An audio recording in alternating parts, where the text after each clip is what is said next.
Are the promises of God like those of men? In hope of eternal life, which God, that cannot lie, promised before the world began.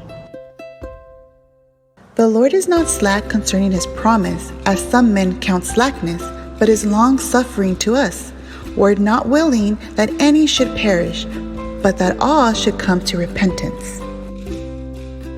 There are times in life when people make promises that they don't mean to fulfill at all.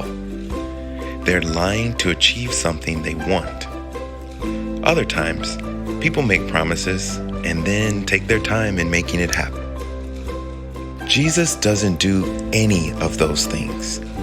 He's not a liar, giving promises that he doesn't mean.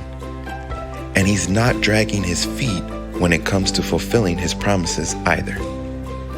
If you feel like there's a delay in receiving a promise from God, it's for a reason.